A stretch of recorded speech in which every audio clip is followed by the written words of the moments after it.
My name is Tommy O's. I'm a combat veteran from Vietnam, 1968, 1969. What would you like people to know about veterans?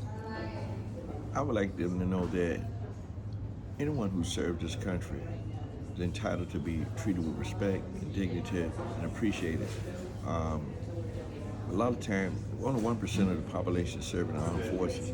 That 1% defend this nation, protects us, keep our democracy free and have freedom. That 1% also suffers a lot because during war times, and not only during war times, there's a lot of casualties that lose their lives and also incur a lot of illnesses, different diseases that impact them for the rest of their life. However, that in our communities, there's a lot of information and a lot of knowledge about veterans, but there's a lot of unknown information that should be known by the community and by citizens of the community. Veterans are a lot different than civilians. After serving in the armed forces, they return back to the civilian life. They have a lot of difficulties readjusting to civilian life, and they're also in their homes and families and throughout the community.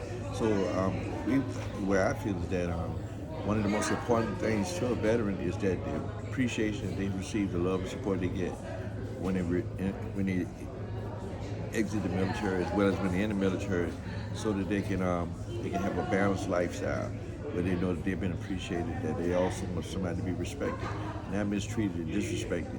Over the years, I found from my experience of being a Vietnam veteran, when I first returned home to Vietnam, I was treated very poorly, not received well, not only by community members, but also by family members. I was disrespected and difficult to get employment. I went through a lot of changes, and a lot of my comrades went through the same thing. And I think that we should honor those that serve, and I believe that we should have a place for them when they return from serving also.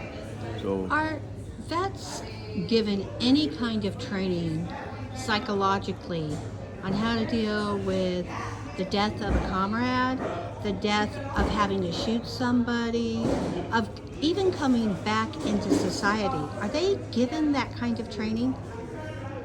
during my time of service, we didn't receive that. I'm not certain what they're doing now, but I served during the 60s, and during that time, we were prepared to kill but not to live.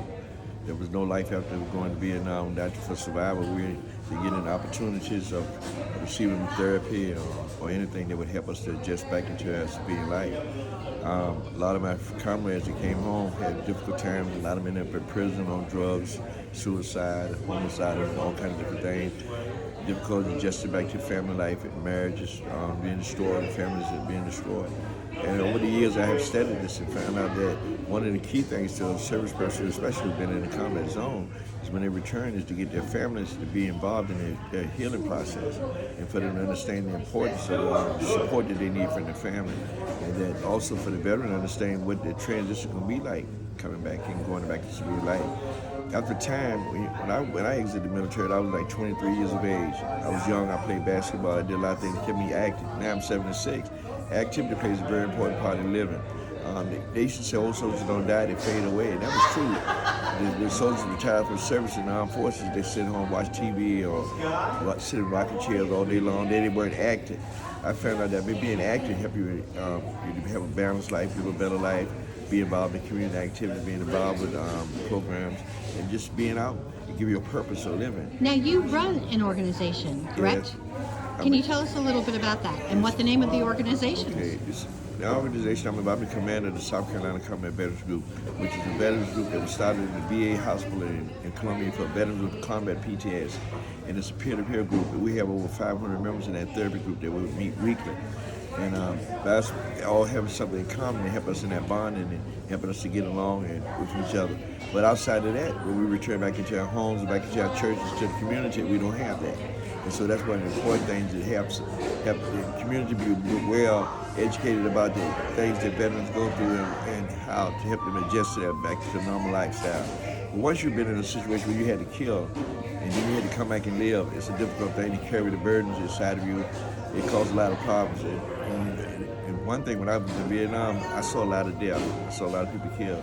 I couldn't attend any funerals. I didn't get no closure. I had to continue to stay on the battlefield.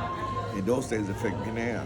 I have nightmares. I have dreams of these things at different times. I have flashbacks. And I'm not the only one. Many veterans, not only from Vietnam, from all wars. What can we do for our veterans for this holiday season? And actually, continuing past the holiday season? Yeah. You know what was a big thing for me? The very first time somebody told me thank you for serving and thank you for my service was 40 years after I came back from Vietnam. I went to the VA hospital because I couldn't sleep at night. I was having problems in my home. And I talked to a doctor there, and the first thing he said to me, thank you for your service, son. I'm sorry what happened to you. And that changed my whole life. It gave me a different perspective on how I can recover, how I can live and do a better life.